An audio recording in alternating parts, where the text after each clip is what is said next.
పితా పుత్ర పవిత్రాత్మ నామమున ఆమేన్.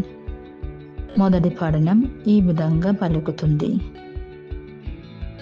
ఆర్షాధ్వానము చేయొచ్చు మీండు హృదయంతో సందర్శింపము.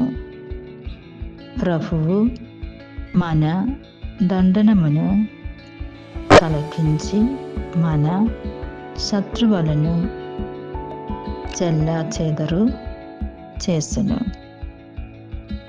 మనము ఎగురునకు భయపడ ఆకరలేదు.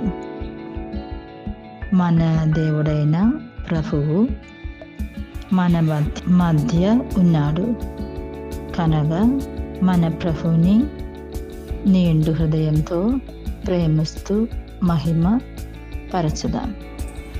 రెండవ పఠనంలో పునీత పౌలు ఈ విధంగా పలుకుతున్నారు. అందరి ఎడల సాత్వికముగా ఉండు. ప్రభువు ద్వారలో వచ్చుచున్నాడు. దేనిని గుర్చియు విచారింపకుడు.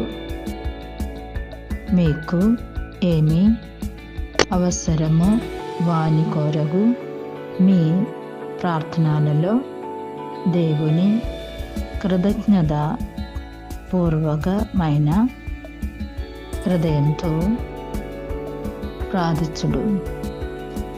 సువిశేష పఠనం ఈ విధంగా పలుకుతుంది. 2 అంగీలున్న వ్యక్తి ఏమియు లేని వారికి ఇయ్యవలెను. భోజన పదార్థములో ఉన్నవారు కూడా అట్లే చేయవలెను. ఇది చూచిన ప్రజలు ఈ యోహానే క్రిస్తేమో అని తమలో తాము ఆలోచించుడగా, యోహాను వారితో, నేను నీదియో మీకు బాప్టిసము ఇచ్చుచున్నాను, నాకండే అది కూడు వచ్చును.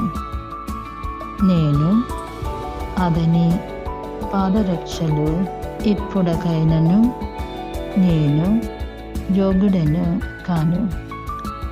మనము బాప్టిస్మా యోహాను వలె వినయం విధేయత కలిగి ప్రభుని సేవలో జీవించుటకు ప్రయత్నించదము. దేవుడు మిమ్ములను దీవించునుగాక.